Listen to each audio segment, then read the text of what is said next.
The story takes place in a village that is surrounded by mountains. There is an earthquake and a siren sounds. The village is suddenly surrounded by a red sea of blood, and the rain and rivers all turn red. And it brings kind of horror and death and a sense of mystery to the inhabitants. The people who live there take on an appearance that becomes less and less human. They turn into what's called Shibito, or living dead.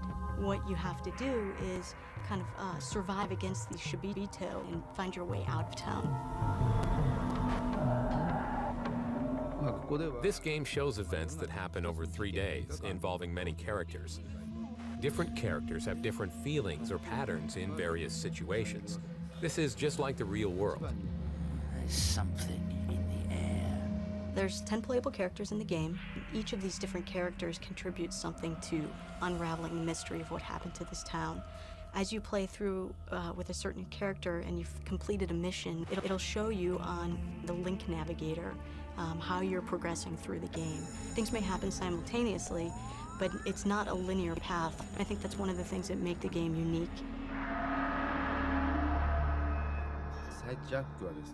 Sightjacking is affected by the Red Sea and allows the living dead to be able to see and use other people's sight. Using sightjacking, a player can see what his enemies are seeing and to discover their patterns. With such important information, a player will be able to solve the mystery or plan strategies to escape and survive. And one of the cool things about the feature is actually you can assign what you've seen through their eyes to certain face buttons on the controller so that you can come back to them as you're navigating through and keep cross-referencing where the Shibito are. The game is a very scary game because the way that it's set up, you really can't see what's in front of you, and so being able to see through somebody else's eyes gives you so much more information to work with. This game does not show where you are in the map. It's like orienteering using only a compass and a map.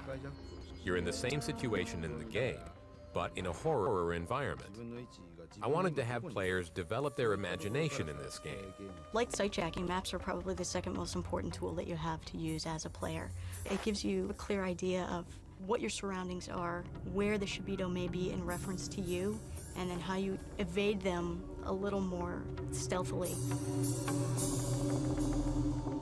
This game is unlike most of the survival horror action games that we've seen out there in the past. It's not kind of a slasher game where the objective is to just button mash. You really need to think about what your next move is.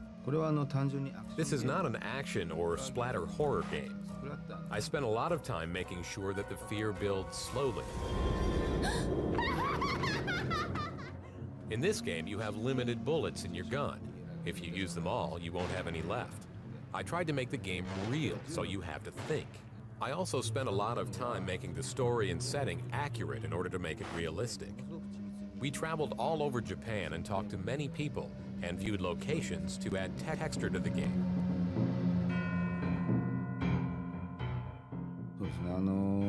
I have a sound producer background, so I worked hard to make sounds that express fear, especially the sound of the siren.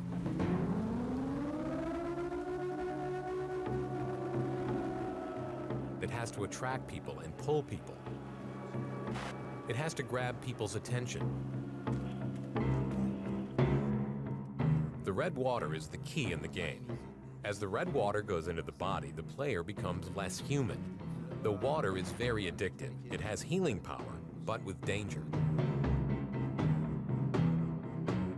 The incident that happened to this town is kind of based on folk tales and folklore from various Japanese stories in the past, and I think in that way it accentuates this realism that this sort of thing can actually happen. What scares human beings is not knowing where you are or what is happening to you for 3 days. One of the scary things in the game is you are not shown in the map.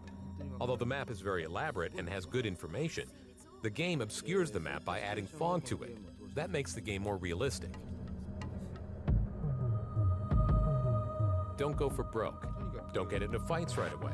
You have to use your imagination as a viewer first. You should think hard about the game and plan how you will play with the items you have right now. Use the map. Orient yourself. Know where you are. Definitely use sightjacking mode. You can't really survive the game without it. don't act foolishly. Making a break for it and running isn't gonna get you where you need to go because most likely you'll get spotted. So take your time. Study the patterns of the Shibito. Some Shibito run fast or have guns. You have to be aware, especially of snipers. They shoot from a far distance, so you have to use the Sightjacking to escape from them when they look the other way.